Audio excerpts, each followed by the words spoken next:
Try this, boss. It's Amazon Fire TV Cube with Alexa voice control. It has all your favorite TV shows, movies, and even YouTube. It's easy. Alexa, turn on the TV. Fantastic. Alexa, play the marvelous Mrs. Maisel. Have your first nervous breakdown. Whoopsie.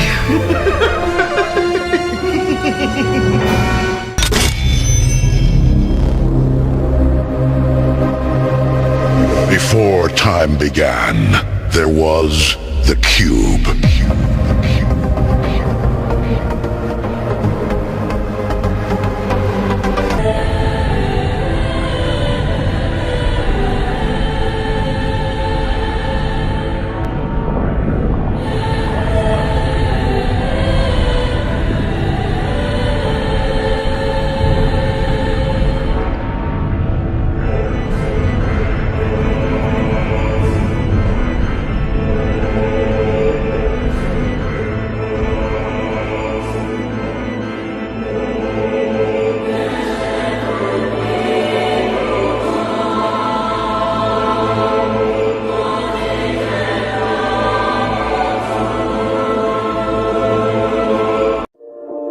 The Memorial Cube was given to the college by friends and family of a student, Dini Leib Uland, who died in 1972, and that's the date of the sculpture. Over the years, I've seen students come by this work and interact with it.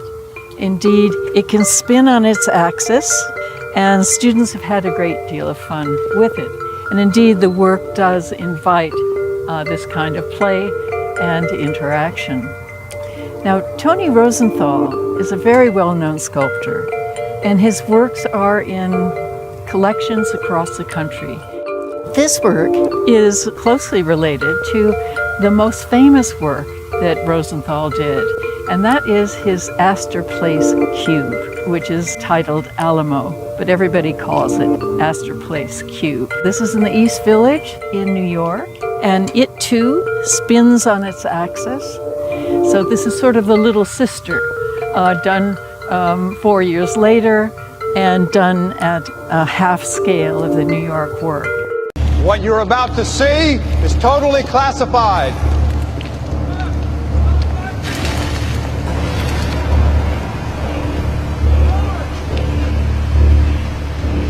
Dear God, what is this?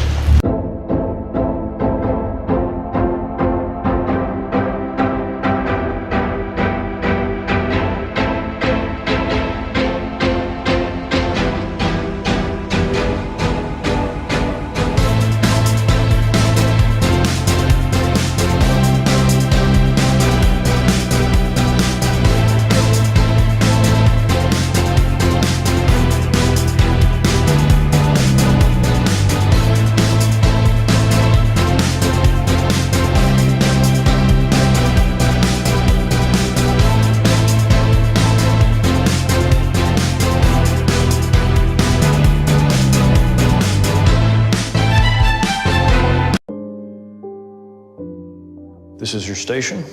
But what am I actually doing here? I'm not gonna tell you. Don't worry. You're gonna figure it out.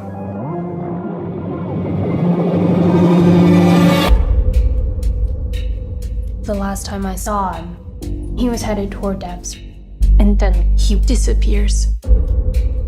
Something bad happened to him. You know what happened to him. If you came for answers, ask me what you don't know. What is Dev's?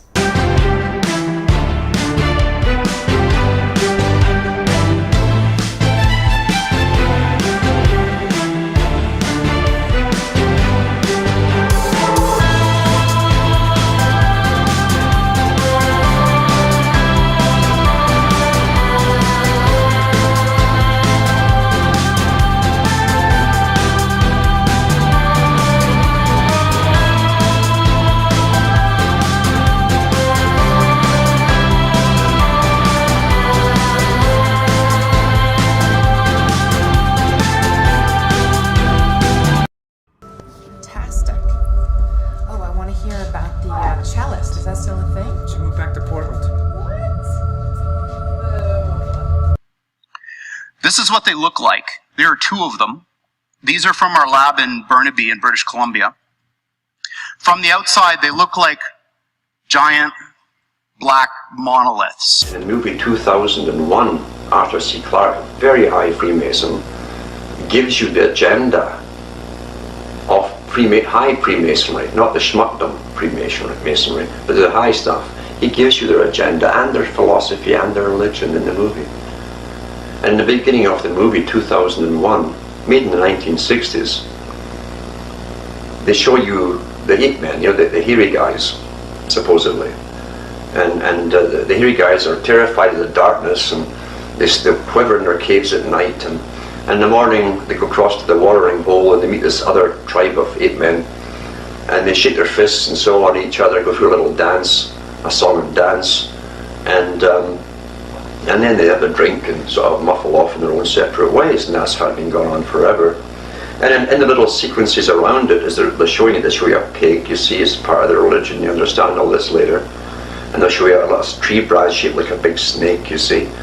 And you see all these emblems, but these are actually Masonic emblems, occultic, high occultic emblems, you see all through it. And even though the story eventually goes into space, it starts with these cavemen, and an obelisk comes down, this black obelisk. And in the book is more detailed, because the obelisk pulls each caveman out one by one and makes them jump around and stuff, and it's testing them out to see who's got the best smarts. And it picks one of them, and one day at the watering hole, instead of going over and shaking their fists and yelling and screaming and then having a drink and going home, this one picks up a bone, because they love the skull and the crossbones, of Masonry, the pirate's flag. He picks up a thigh bone, and then he smashes his enemy over the water hole there, and he kills him. And they're telling you that's the right of might. The right of might. He who will kill is superior. As they give you religions about being meek and mild, they teach another one for themselves. Progress. You see, they have a thing called progress. They hate something called stagnant civilization, arrested civilizations. No, you must have progress.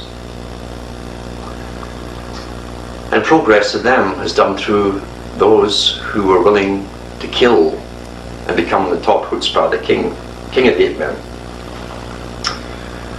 And then it jumps from there into the future, to the year 2001, and then a space journey occurs, supposedly on the trail of this obelisk that had been on Earth. Ends up on Jupiter, but it's all occultic. It's nothing to do with space travel. There's a Masonic initiation in it. You'll see the computer HAL on board the spaceship traveling to Jupiter, kills off two of the guys that are with them, and then tries to kill off the third guy. He outsmarts it and disables it, meaning he overcame all the natural laws. HAL is the sun, like halogen, halcyon, the Greeks. HAL. And HAL, one letter after it, each one, and the alphabet is IBM, you see.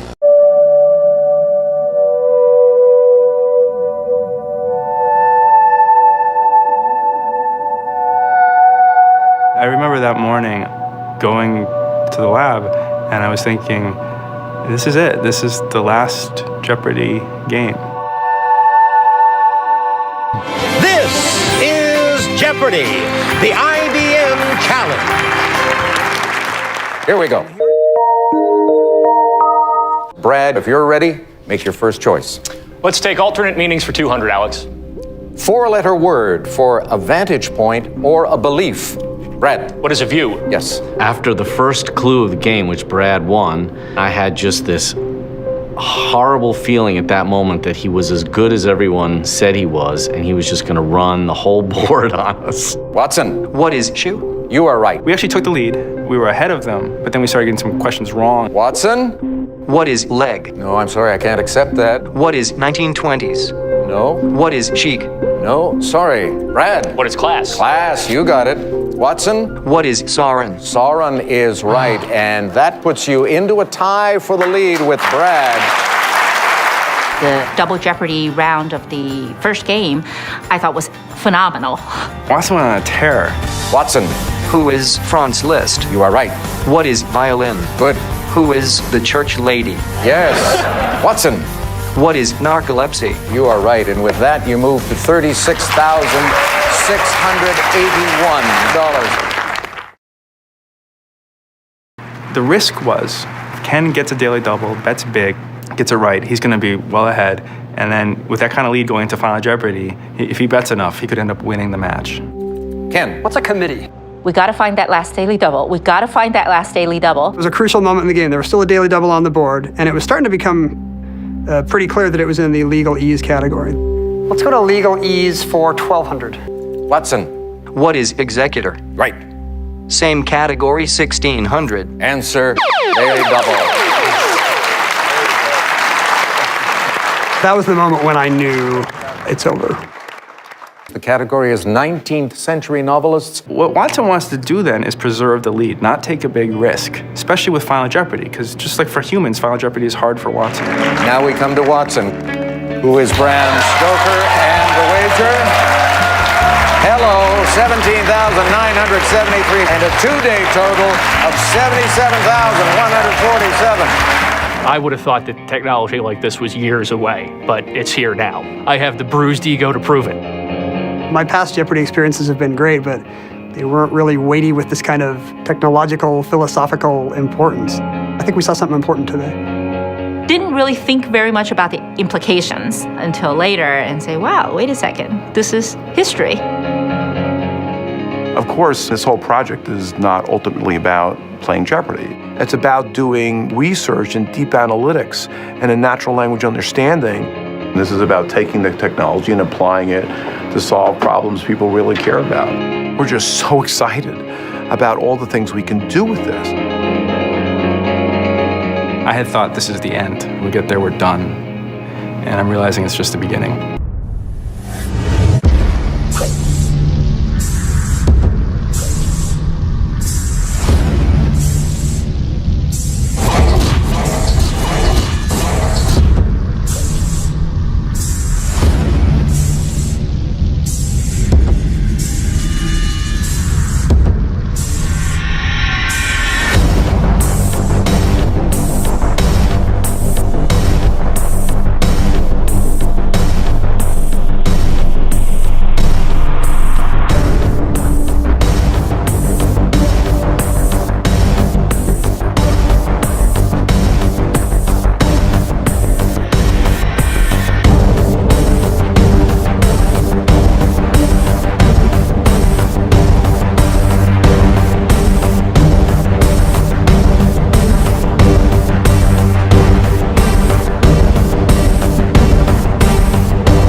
IBM, you speak it, it's I-beam, the beam from the eye of Ra.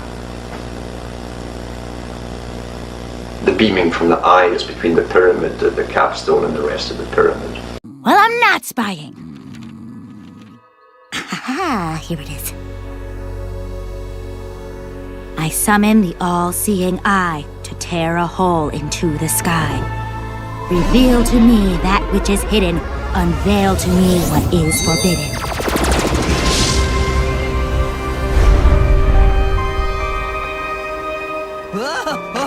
Don't worry, I've got you.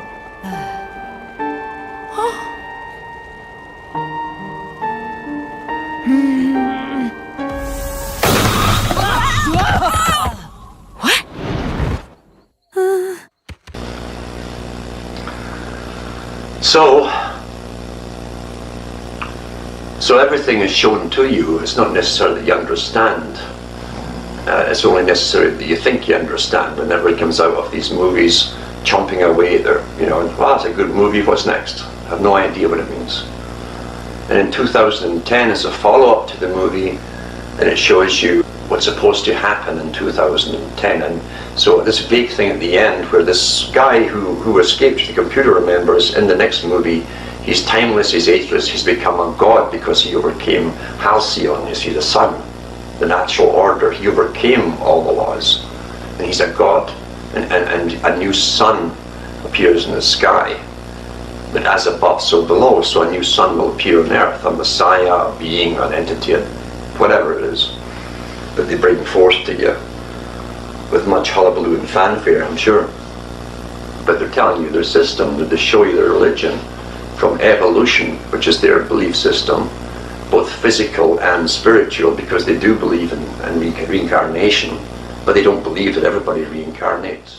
Being down here now is different as it looks. I still have those visuals, those images in my mind, in my head. We're on SMHP missions now. Suicide bombers, it happens in Israel on a daily basis. Those are the things we have to be careful of now. We have to watch for now.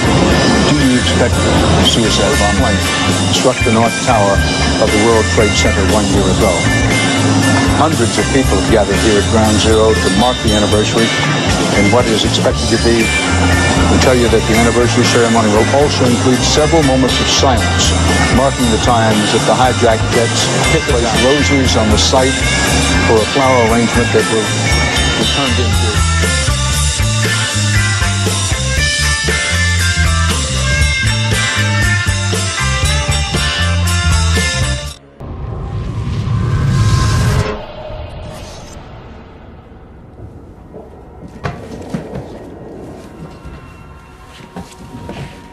Hey!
Good morning everybody, hope you guys doing alright. Pedro here. We are in New York, and as I've been here a lot of times, I didn't know what to do this time. And I remember on that video about the hidden places here in New York, in the end of the video it started raining and thunderstorms and I couldn't go to the last place. It's called the meditation room in the United Nations headquarters.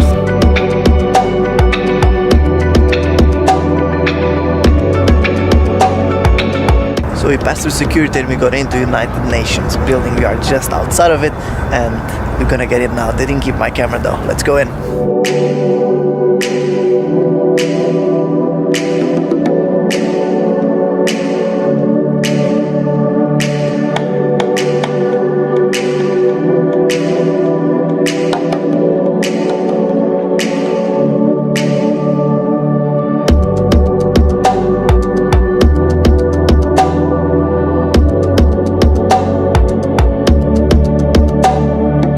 Through the simplicity of this place, people with many faiths can meet here. The light spot hits the surface of the rock as a symbol of how the light of the sky gives life to earth in which we stand. The stone in the middle of the room, you may see it as an altar, empty not because there is no God, but because it's an altar to an unknown God, who man worships in many names and different forms. The block of iron ore weighs about 6.5 tons, and it's a reminder of the endurance and faith in which human endeavor must be based.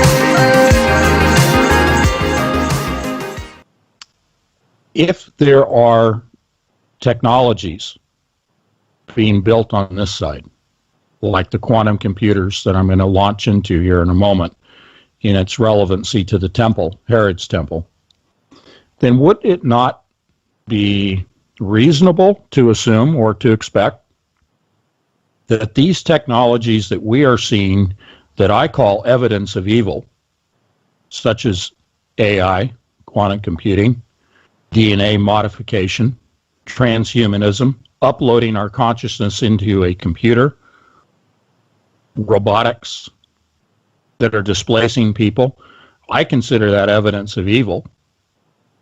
Would it not be reasonable to then assume and expect that those same technologies pre-exist on the other side? I'm talking about the spiritual side. I contend that they must. We've laid out in many shows the process of communication, whether you're talking geomancy or quantum computers, whether you're talking about spiritual rituals, whatever form or device or methodology of communication, it is communication with the other side. You can't separate the spiritual from the physical. The spiritual is here. But if you're communicating with fallen angels, if you're communicating with evil deities, then the information in that communication process that is derived results in the technologies that I would consider to be evil technologies that are not beneficial to mankind, that are detrimental, that are an existential threat to mankind. This is the Cube, where simple tasks become epic challenges. This is very hard. Come on! 7 games, 9 lives, £250,000. Have you got what it takes to beat the Cube? On my homepage, you will see a short video clip, but it has a thumbnail of Herod's temple with the quantum chip positioned at the Holy of Holies. And that's my specific point here, folks. The Holy of Holies in the temple itself is a communication doorway, a portal. Now, in the sense of communing with God, it is the Holy of Holies for the communicating with God.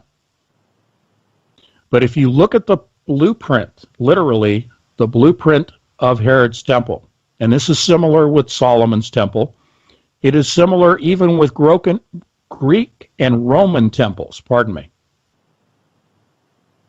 The temples are arranged in a specific fashion so as to enhance the communication, either in the case of the Greeks and the Romans with, their deities, their little g gods, or in the case of communing with God the Creator, who I, as a Christian, consider to be the only God that there is. If the Holy of Holies is placed within the temple in an exclusion zone that is excluded from the exterior, and I want you to focus on that, the exclusion. It is an area of isolation. The Holy of Holies is behind 6 cubit thick walls. A cubit is 1.7 feet. Okay? We're talking about 6 cubit walls. That's 10 foot thick walls. Why would you isolate the Holy of Holies behind thick walls? Well, sure. If you have invaders, you don't want invaders being able to have easy access to your Holy of Holies. But here's one correlation I'm going to offer you that has to do with quantum physics and has to do with specifically the design of D-Wave's quantum computers. The qubits are isolated in a black cube. That cube is constructed of multiple layers of shielding material. The purpose of the shielding is to block electromagnetic waves, energy waves, microwaves, radio waves, gamma rays, even X-rays, from entering that refrigerated environment that's down at around 15 Kelvin. The reason it's so cold is so that they can achieve superconductivity in the materials that they're using in the chipset. And that reduces decoherence, it reduces errors. It maintains the state of quantum entanglement between qubits, okay? But why the shielding around it also is to maintain that coherence, to eliminate as much as possible any interference from the outside. That is exactly the same scenario that you find with the construction of the 1.7 qubit walls. One qubit is 1.7 feet. It's 6 qubits. It's 10 feet thick, each wall. I offered to you as a design intended to shield the Holy of Holies from the outside, from the influences, as well as for security purposes.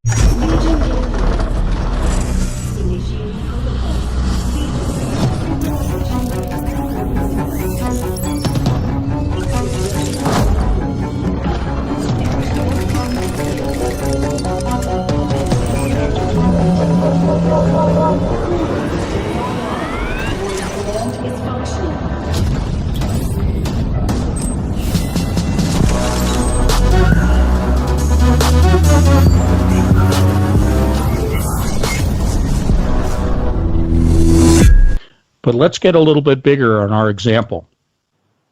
If you're at anthonypatch.com and you look at my homepage, you can see what I'm seeing. Herod's Temple and the chipset.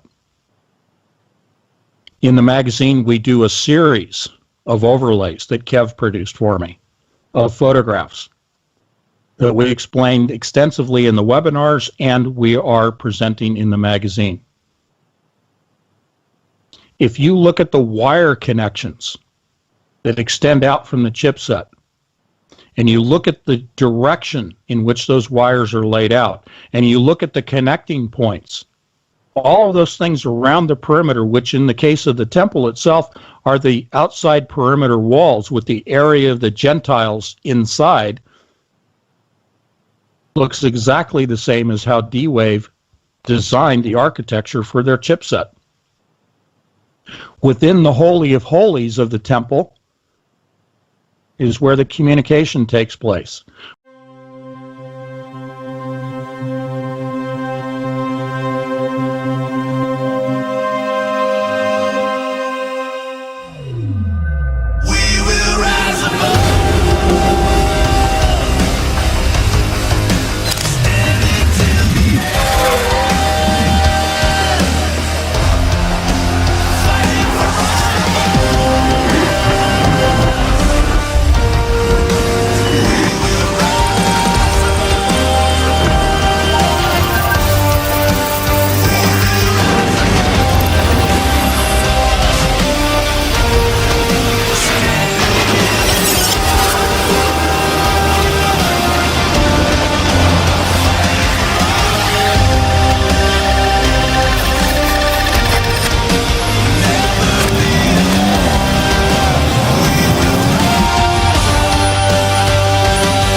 Metal boxes, big black cube. About 10 feet on a side, 12 feet tall. And they are powered, they have a fridge inside them, a refrigerator that cools these chips to almost absolute zero. Just a wisp, a fraction of a degree above absolute zero. Amongst the coldest and most isolated and extreme conditions that humans have ever been able to engineer.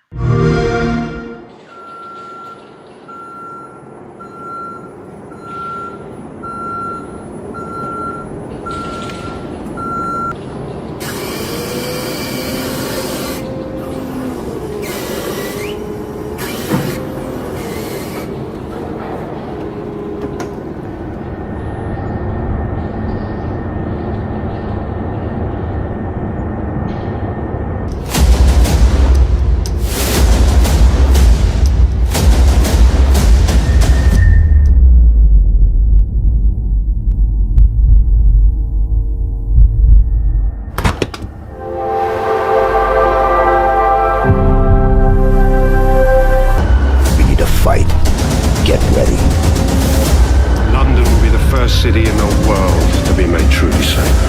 Then he will take it They're gonna mess up my tomatoes! You will crush our enemies.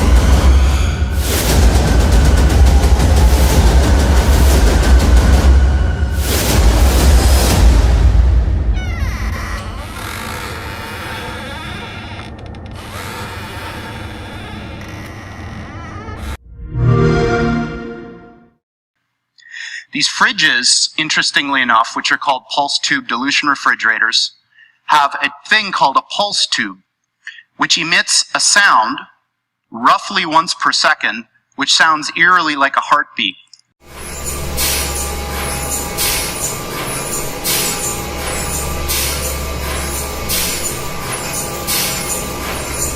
Welcome to Sounds of IBM.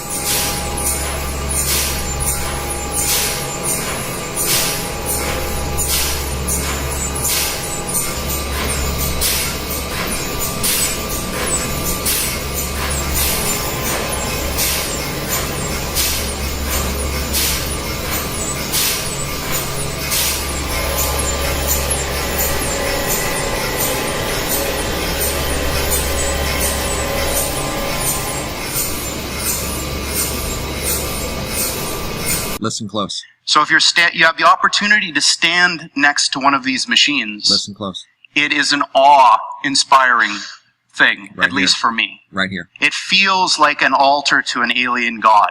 They really are impressive machines. We think when he made his approach over the North Pole, our gravitational field screwed up his telemetry. He crashed in the ice, probably a few thousand years ago. We shipped him here to this facility in 1934. Call him NBE-1. Well, sir, I don't mean to correct you on everything you think you know, but I mean, that's Megatron. He's the leader of the Decepticons. He's been in cryostasis since 1935. Your great-great-grandfather made one of the greatest discoveries in the history of mankind. Fact is, you're looking at the source of the modern age. Microchip, lasers, spaceflight, cars, all reverse engineered by studying him. NBE-1. This is the only principle you need to understand. Nothing ever happens without a reason. Everything was determined by something prior. They're fanatics. We need the police. You want to take them down? It's impossible. You knew I was going to come here. The sense that you were participating in life was only ever an illusion. Life is just something we watch unfold.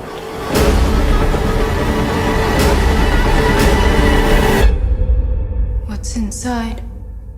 Everything. When you move it, you're sort of making gestures or dancing with it. Another example of the interactions that this inspires.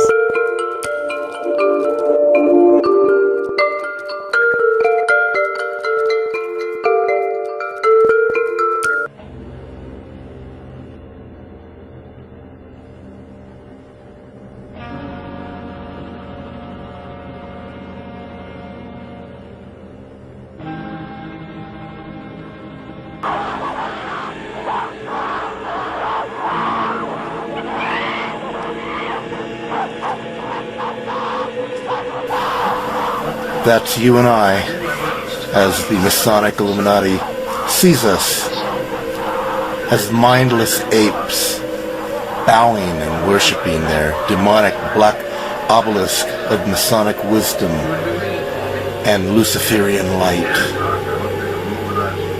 Their cube, so they think, that's going to spark and create this new world order, this Luciferian Antichrist system that's about to come upon the entire world.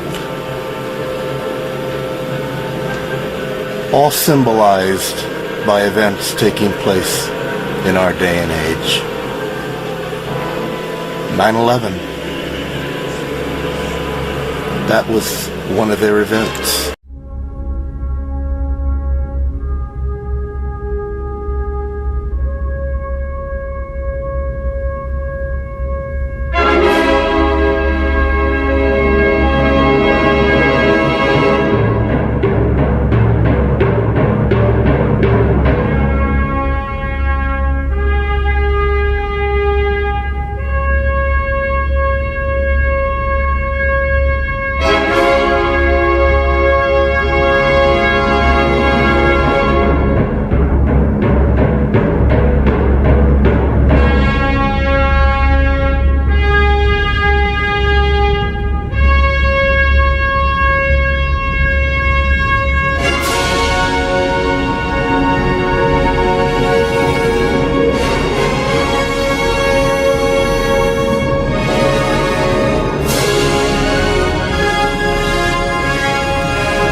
Would you like a drink, Doctor? Oh, no, thank you. As a matter of fact, I haven't had breakfast yet. Someone's meeting me in the restaurant. No, if you don't mind, I'll just sit with you a few minutes, and then I must be off. Are you quite sure? Quite sure, thank you. May I ask you a straightforward question? Oh, certainly. Quite frankly, we have had some very reliable intelligence reports that quite a serious epidemic has broken out at Cleves. Something apparently of an unknown origin. Is this in fact what has happened?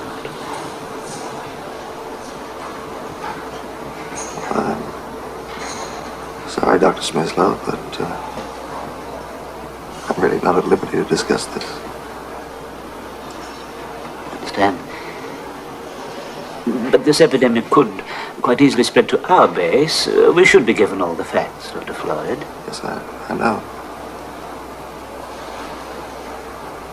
As I said, I'm not at liberty to discuss it. Now, I know there have been some conflicting views held by some of you regarding the need for complete security in this matter. More specifically, your opposition to the cover story, created to give the impression there's an epidemic at the base. I understand that beyond it being a matter of principle, many of you are troubled by the concern and anxiety this story of an epidemic might cause to your relatives and friends on Earth. Now, I'm sure you're all aware of the extremely grave potential for cultural shock and social disorientation contained in this present situation, if the facts were prematurely and suddenly made public without adequate preparation and conditioning. Well, I think that's about it. Any questions?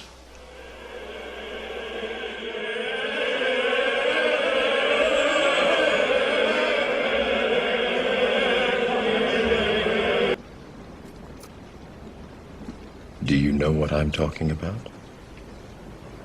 The Matrix. Do you want to know what it is?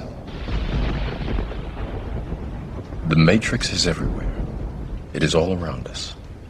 Even now, in this very room. You can see it when you look out your window or when you turn on your television. You can feel it when you go to work, when you go to church, when you pay your taxes. It is the world that has been pulled over your eyes to blind you from the truth.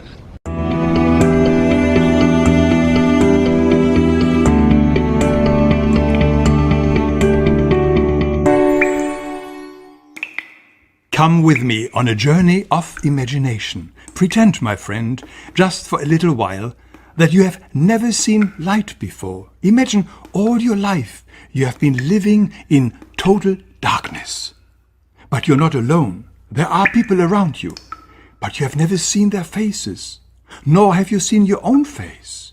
All you have ever known was darkness, pitch black darkness. Then, all of a sudden, something happens. You are hearing some unfamiliar voices. They are coming closer and closer. And for the first time in your life, you see the flickering of a light. Strangers have entered your darkness. You are holding your breath. More and more strangers are arriving. They bring amazing things you never knew existed. They talk about ideas you have never heard before. Everyone around you marvels at these strangers. It's impossible to take your eyes off them. And with time, these visitors are no longer strangers. They have become friends with everyone around you. And yet, you sense something odd about them. Who are they, you wonder? Where do they come from? You need to know. And then you do something amazing, something that no one else around you has ever done before. You stand up and turn around. You are blinded by the light.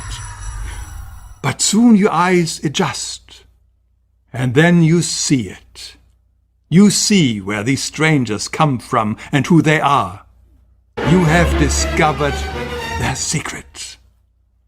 These strangers are not real. They are projections. They are shadows. It's all an illusion, a trick by some crafty puppeteers. Right now, we're inside a computer program?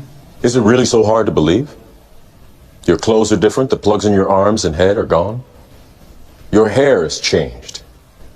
Your appearance now is what we call residual self-image. It is the mental projection of your digital self. This isn't real. What is real? How do you define real?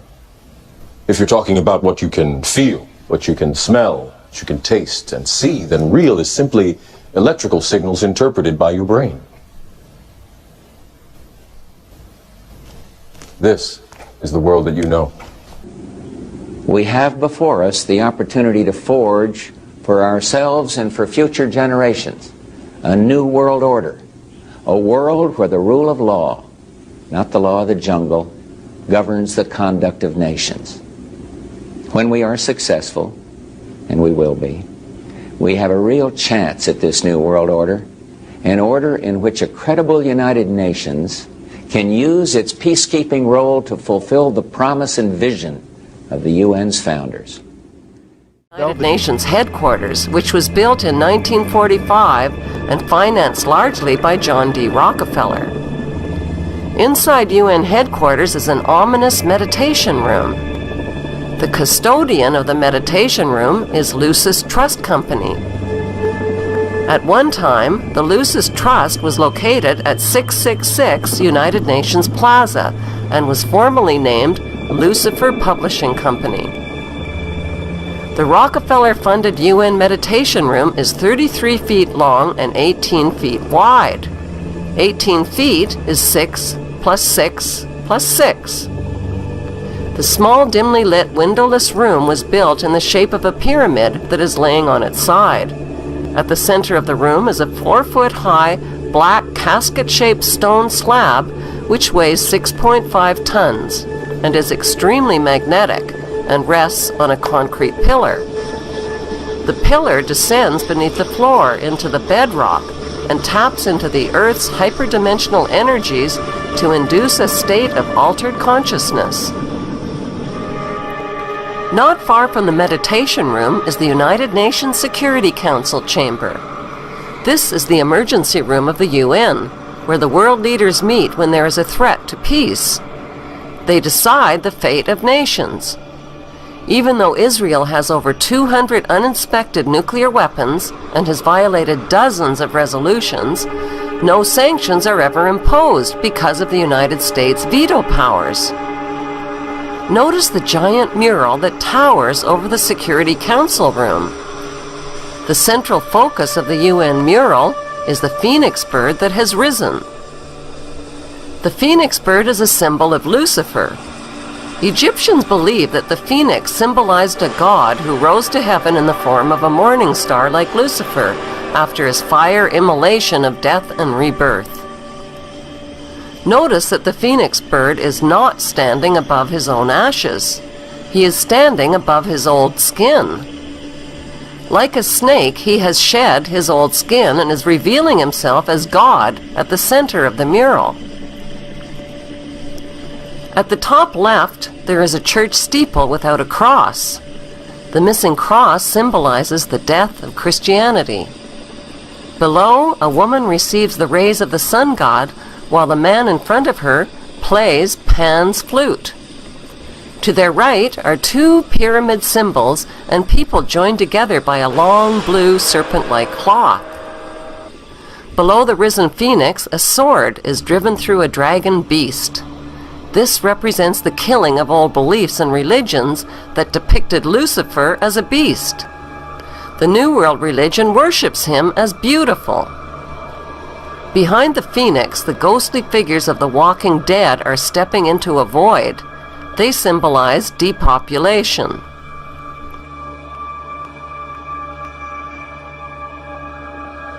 On the right panel, the pale horse from the book of Revelation is the bringer of death to humanity through weapons, hunger, and disease. The man is releasing him. The chained black man represents slavery, while the top panel of the mural shows a technologically advanced white race who control industry, art, and science. In this post-apocalyptic mural, the military man standing on the tail of the beast represents worldwide military power. He tips his helmet to the elite, who are climbing out from underground cities where they safely hid from the apocalypse. In the main oval panel above the phoenix bird, a woman is holding flowers.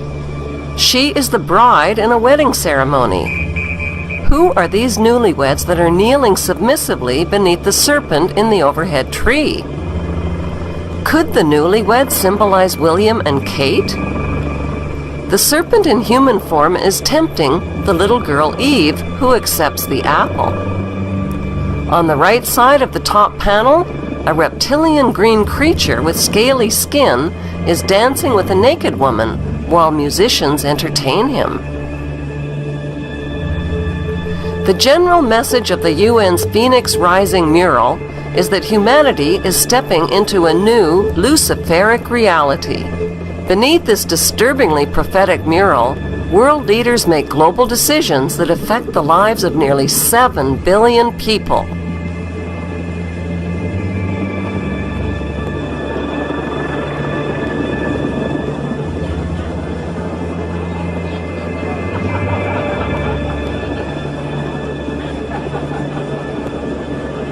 What's hard for most people to grasp is that our elected government leaders are involved in an apocalyptic scheme to enslave the masses under a world government dictatorship. How do these leaders sleep at night? How do they live with themselves?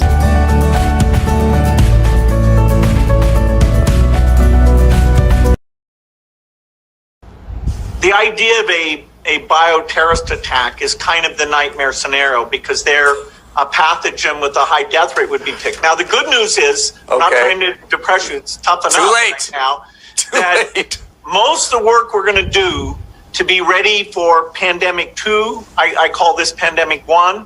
The soft metals will cause them to lose their minds. We will promise to find a cure from our many fronts, yet we will feed them more poison. The poisons will be absorbed through their skin and mouths. They will destroy their minds and reproductive systems. They will see our products being used in films and will grow accustomed to them and will never know their true effect. When they give birth, we will inject poisons into the blood of their children and convince them that it's for their health. We will start early on when their minds are young. Taiwan, New Zealand, Australia, they took their experience and actually prepared, and so they moved a lot faster. So we, we'll have to prepare for the next one. That, I'd say is, will get attention this time. Will get attention this time. We will target their children with what children love most, sweet things. When their teeth decay, we will fill them with metals that will kill their minds and steal their future. When their ability to learn has been affected, we will create medicines that will make them sicker and cause other diseases for which we will create yet more medicine. We will render them docile and weak, so they succumb to us and our power. They will grow depressed, slow and obese. And when they come to us for help, we will give them more poison. I want to thank you all for being here to discuss a critical issue for our country's future. Winning the race to be the world's leading provider of 5G, cellular communications, networks. It's all about 5G now.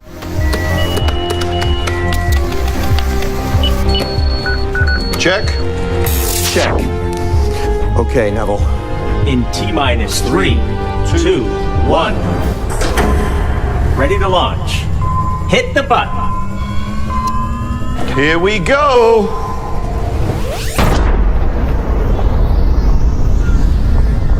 It's working. It's working.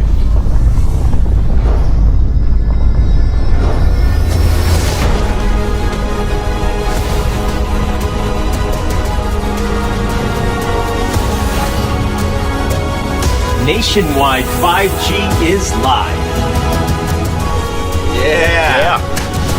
And we're just getting started. Wait until they see what's next.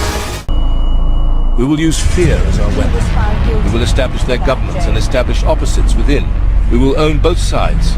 We will always hide our objective, but carry out our plan. They will perform the labor for us, and we shall prosper from their toil. Our families will never mix with theirs. Our blood must be pure, always, for it is the way. We will keep them separated from the oneness by dogma and religion. We will control all aspects of their lives. We will make them kill each other when it suits us, and tell them what to think and how. We will guide them kindly and gently, letting them think they are guiding themselves. We will incite animosity between them through our factions. When a light shall shine among them, we shall extinguish it by ridicule or death, whichever suits us best. We will make them rip each other's hearts out and kill their own children.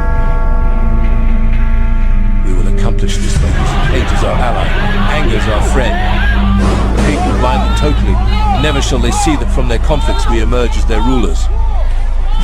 They will be busy killing each other. They will bathe in their own blood and kill their neighbors for as long as we see fit. We will benefit greatly from this, for they will not see us, for they cannot see us. We will continue to prosper from their wars and their deaths. We shall repeat this over and over until our ultimate goal is accomplished. We will continue to make them live in fear and anger through images and sounds. We will use all the tools we have to accomplish this. The tools will be provided by their labor. We will make them hate themselves and their neighbors. This they must never know. We will always hide the divine truth from them, that we are all one. They must never know that color is an illusion. They must always think that they are not equal. Drop by drop, we will advance our goal. Laws that will steal the little freedom that they have. We will establish a money system that will imprison them forever, keeping them and their children in debt. And they shall band together. We shall accuse them of crimes and present a different story to the world. For we will own all the media. We will use our media to control the flow of information and their sentiment in our favor. Mr. President, earlier this year you told us you had ordered your administration to cease and desist on payments to journalists to promote your agenda. You cited the need for ethical concerns and the need for a bright line between the press and the government. Your administration continues to make the use of video news releases, which are prepackaged news stories sent to television stations, fully aware that some or many of these stations will air them without any disclaimer that they are produced by the government. Comptroller General of the United States this week said that raises ethical questions. Does it raise ethical questions about the use of government money to produce stories about the government that wind up being aired with no disclosure that they were produced by the government? There is a Justice Department opinion that says these pieces are within the law so long as they're based upon facts, not advocacy. And I expect our agencies to adhere to that ruling, to that Justice Department opinion. This has been a long-standing practice of the federal government to use these types of videos. The Agricultural Department, as I understand, has been using these videos for a long period of time. The Defense Department, other departments have been doing so. It's important that they be based upon the guidelines set out by the Justice Department. Now, I think it'd be helpful if local stations then disclose to their viewers if that's, that this was based upon a factual report and they chose to use it. But evidently in some cases that's not the case. So anyway. When they shall rise up against us, we will crush them like insects, for they are less than that. They will be helpless to do anything, for they will have no weapon. They must never learn this truth, for they will turn against us. For their work, they will be rewarded with earthly things and great titles, but never will they become immortal and join us. Never will they receive the light and travel the stars. They will never reach the higher realms, for the killing of their own kind will prevent passage to the realm of enlightenment. This they will never know. The truth will be hidden in their face. It will be so close that they will not be able to focus on it until it's too late.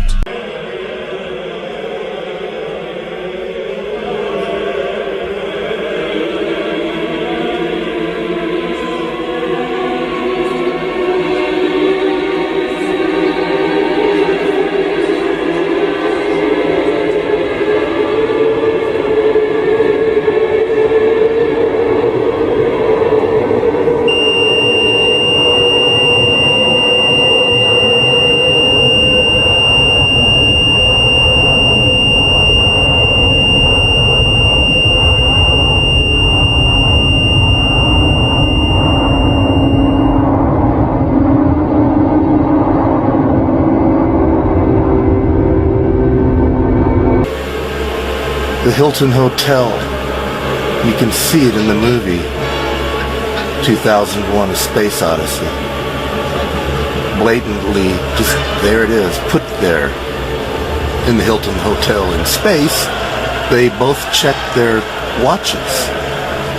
So they're telling you a little time story right there, how this is all dealing with time.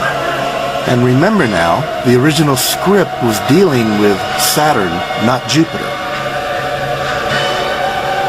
And Saturn deals with time. When you look at the original Millennium Hotel that was built in front of the Twin Towers, it's an obelisk.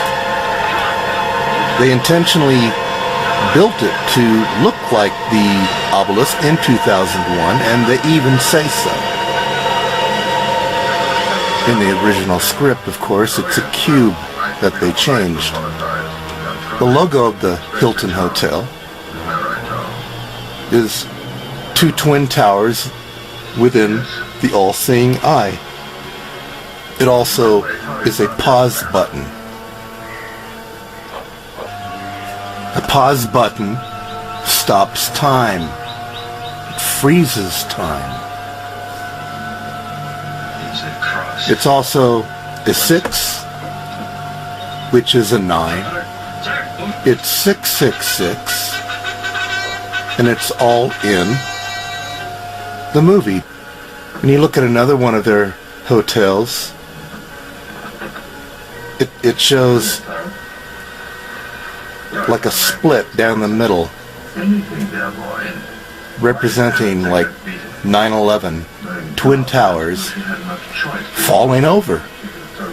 There are 5 pillars on each side, and it's split down the middle, and that's for the center column in all of the designs of Freemasonry.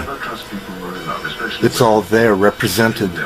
The monolith Hilton Hotel representing the monolith. They even said that that's what it represents officially. And there it stood in the middle, and it still stands to this day. The monolith, the center invisible pillar cube that survived the disaster. Well, now, I found this footage on YouTube. It was shot by somebody else. And what I found interesting is he shot it from the Hilton Millennium Hotel that's built in the shape of the monolith from 2001. Still standing to this day. And he's shooting outside of the window, looking at the 2 memorials for the Twin Towers and the Freedom Building and some other buildings. I mean, don't you find it strange that this thing survived? I mean, they really planned this out pretty well. They made only what they wanted to come down. The perfect demolition, but that's how they did it. Intentionally making sure that this monolith cube represents their Illuminati wisdom, which is that small center. If you look at Masonic pictures of the 2 columns, you'll see in the middle there's this, there it is, this little smaller column or cube or monolith or obelisk right there. And this is how they brought it in. The Freedom Tower represents this wisdom, this new world order that they want to bring upon all of us. I've read it's supposedly supposed to be 1,776 feet tall. Now, I don't know if that's true. I don't know how to confirm that, but looking on the internet, this is what I've read, this is what I've seen. Now, if that is the case, they are most definitely not referring to America's birth of 1776, but to the Illuminati's birth of 1776, because that's who they are, and that's who did this. And also, in the same video, look at these memorials to the 2 towers, the 2 twin towers here. Look at those things. They're square holes in the ground. There you got waterfalls running on the sides, and in the center is like another black hole, cube, square, black pit. Oh yes, so grand will the illusion of freedom be that they will never know that they are our slaves. When all is in place, the reality that we have created from them will own them. This reality will be their prison. They will live in self-delusion. When our goal is accomplished, a new era of domination will begin. Their minds will be bound by their beliefs, the beliefs we have established from time immemorial. But if ever they find out that they are equal, we shall perish. This they must never know. If they ever find out that together they can conquer us, they will take action. They must never ever find out what we have done, for if they do, we shall have no place to run, for it will be easy to see who we are once the veil has fallen. What truth? That you are a slave, Neo. Like everyone else, you were born into bondage. Born into a prison that you cannot smell or taste or touch. A prison for your mind. You feel angry. How could we have been so fooled, you wonder? Your eyes are drawn to the flickering light of the lamp that throws the shadows on the wall. You had never seen anything like this before, and then you discover something else. Something that makes your heart jump. You see a brilliant light, much brighter than the light of the lamp. It is streaming into the darkness from where you came. You realize that you are in a cave, and that you have found an opening that leads to a world outside. And as you step out of the cave, your eyes hurt. You are dazzled by this bright light. You see the sun for the very first time. It is magnificent and powerful. You feel the warmth going right to your heart. You see trees, flowers, animals, and they are all real, alive. You have never imagined anything like this before. You are so excited. I need to tell the others. You race to the cave. You stumble back into darkness. You go deeper and deeper into the cave. Listen, everybody, you say. These strangers are not real. They are just shadows. A trick. Make-believe. We are in a cave. But I found a way out of here.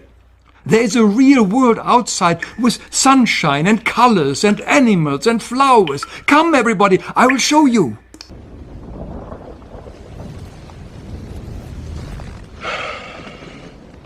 Unfortunately, no one can be told what the Matrix is.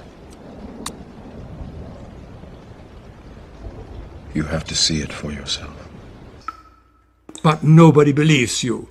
Don't talk nonsense, they say. Sit down. Be quiet. Shut up. No more lies. The more you talk, the angrier they get with you. Finally, you give up. Okay, you say to yourself, someday they will find out for themselves. But then you hear somebody asking, can you show us that world?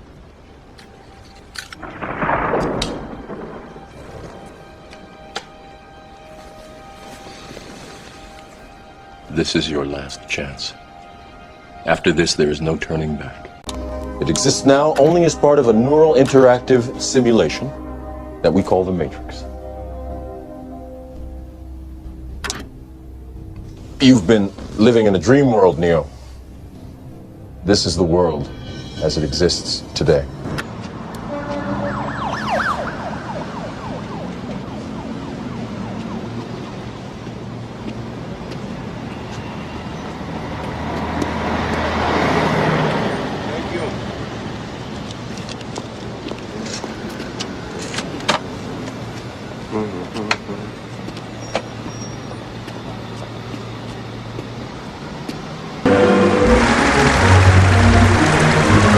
To order, brethren, to receive the most worshipful, the Grand Master.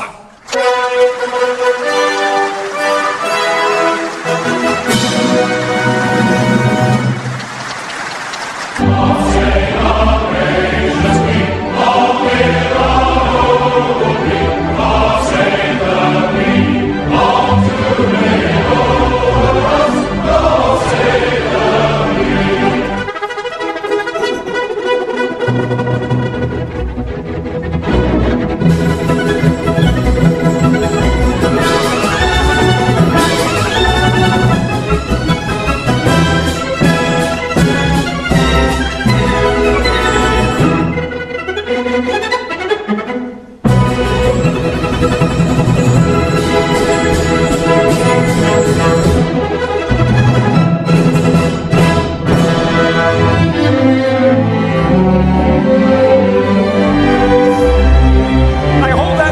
self-evident, Brother Franklin. All men are created equal. Indeed, Brother Washington. All Freemasons meet as equals, and we have an opportunity to create a nation in the very essence of Masonic morality. It would be wonderfully symbolic, don't you think? You'll be wanting to put the all-seeing eye on our banknotes next. You think I'm taking it a bit far? Please don't ask me questions like that, Brother Franklin. You know I cannot tell a lie. Oh, come on, Brother Washington. Everybody lies occasionally, surely, especially politicians. Not me. Not even so much as an alternative fact. We must all be aware of fake news. The people must be free to think what they like as well. We can have no thought police in our new society. The foundation stone of our new nation built on all those principles that we hold dear. The plans for our new capital city already have a very Masonic feel to them, yeah. Candidate for initiation into the order, I'm giving him a little introduction into some of our mysteries. These two gentlemen are founding an entire nation built on our principles. We have great promises for our new nation. You know, I wonder if other presidents after me will also be Freemasons. Many will be.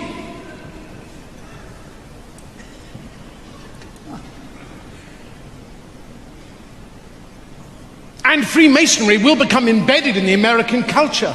And the eye will appear on the banknotes. Oh, God. These principles will be honored with a gift from your French brethren. A gift that will be a welcoming beacon to the poor and oppressed. This is the statue we are giving you. It's a bit small, isn't it? Oh, this is a maquette. The real thing is bigger. Much, much bigger. America will produce a great many great Americans from many different walks of life and many different fields, and many will be Masons. Sportsmen, actors, writers,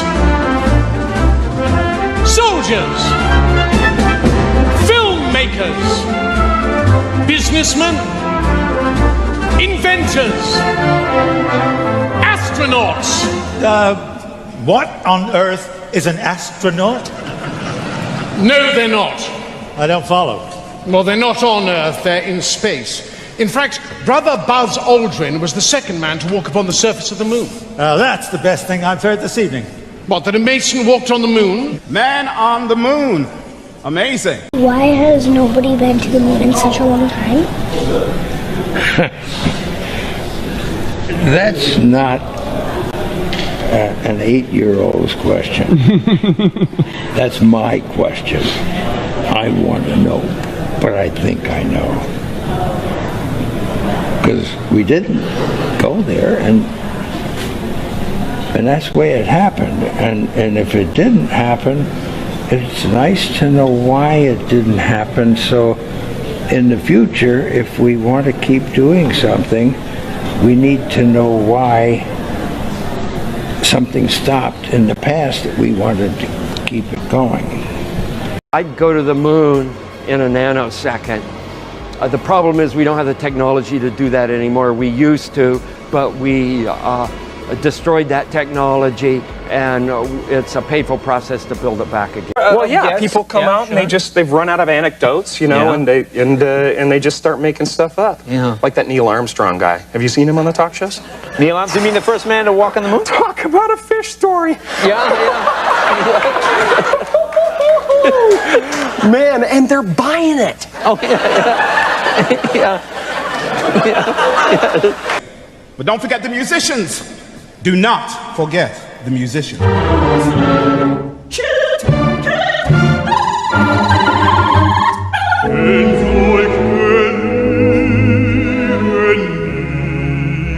Authoritarian and totalitarian regimes continue to suppress Freemasonry, afraid of its strong heritage of liberty and equality. It symbolizes the inevitability of your end. The British Army had travelling lodges that moved with regiments. Freemasons have served their countries and communities with distinction. Freemasons met across the Union and Confederate divide to celebrate their common rituals. And today, Freemasonry remains an active part of military life in many countries.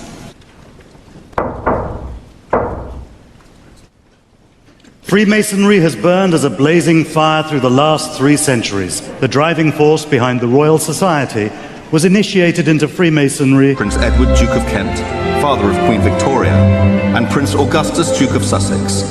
The 2 princes brought their feuding Grand Lodges together and reconciled to be the United Grand Lodge of England. Kings George IV, William IV, Edward VII, Edward VIII, and George VI were all Freemasons, as were 18 dukes and princes, including the Duke of Edinburgh.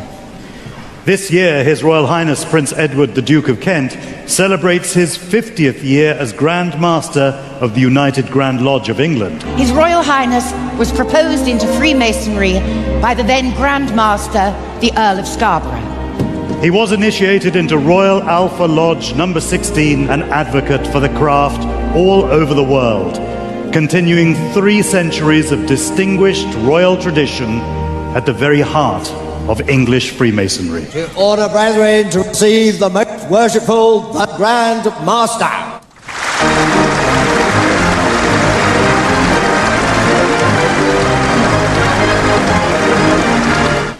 As permanent master of these 3 lodges, I now call on my deputy masters. Most worshipful Grand Master. Most worshipful Grand Master. Most worshipful Grand Master. Most worshipful Grand Master, I humbly ask you to complete the initiation of this worthy candidate for Freemasonry. Adorn our ceremonies and forever remind us of our incomparable heritage, the birth of organized Freemasonry, stressing the deep and sincere loyalty and affection felt by the brethren of the United Grand Lodge of England for their Grand Master.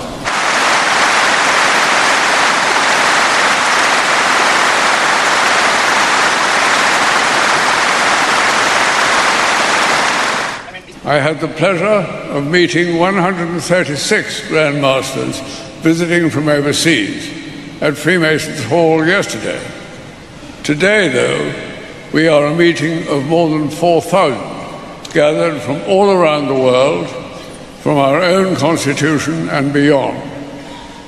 When the global Masonic family comes together to celebrate our past and renew our own pride and confidence in and enthusiasm for Freemasonry. I hereby read the text of a letter sent today to Buckingham Palace. May it please your Majesty, we, the representatives of over 200,000 Freemasons under the United Grand Lodge of England, most respectfully express our continuing loyalty to your Majesty's throne and person in this, the 66th year of your long and distinguished reign, of His Royal Highness the Duke of Kent, as our much loved and greatly respected Grand Master. We humbly thank God for preserving our order and fervently pray His blessings on your Majesty, so that our loyal devotion to your Majesty may long continue. Given at the Royal Albert Hall this 31st day of October, Anno Domini 2017. Her Majesty has been pleased to reply in the following terms. The Queen has asked me to thank you for your kind letter of loyal greetings on behalf of the representatives of the Freemasons under the United Grand Lodge of England, which are being celebrated on the 31st of October at the Royal Albert Hall.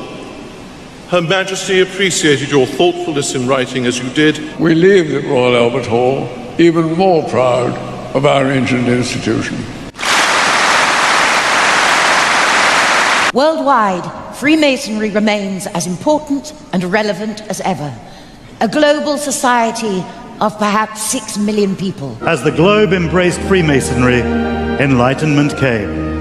I may not agree with what you say, but I shall defend to the death your right to say it. None is more hopelessly enslaved than those who falsely believe they are free. Coat of arms of Donald Trump. What does it actually represent? Well, this is rather interesting, actually. This is arcane Scottish heraldic law providing evidence of Donald Trump's deep Anglophilia, I would say, and also touches upon the royal prerogative. There we have the double-headed eagle representing his Scottish Germanic heritage.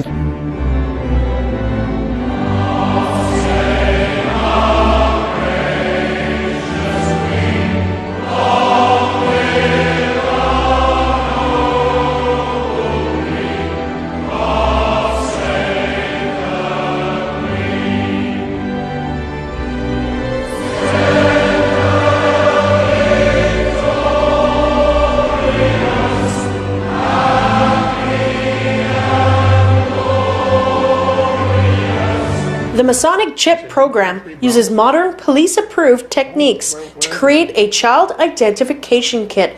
And we take fingerprints. We also provide them with a swab for getting a DNA swab.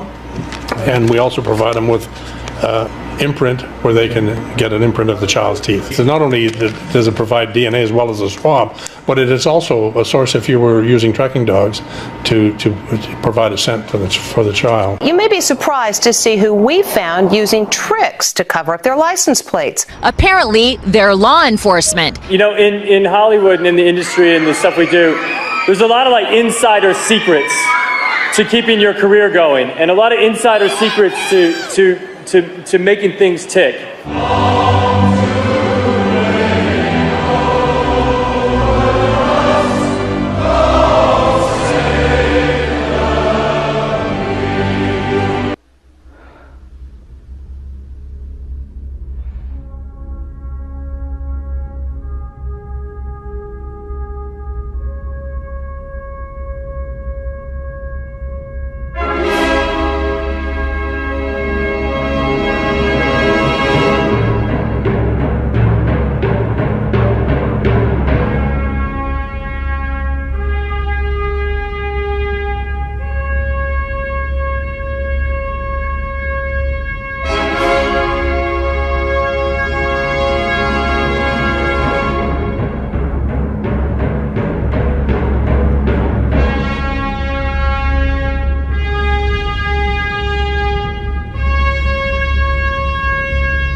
I believe if you go to these places, I'm sure it just sucks energy like a vampire from people's hearts and souls and minds. I'm sure it leaves you with a dead feeling inside. These memorials aren't normal. They're not right. This is evil stuff. There you go. The Freedom Tower. Oh man.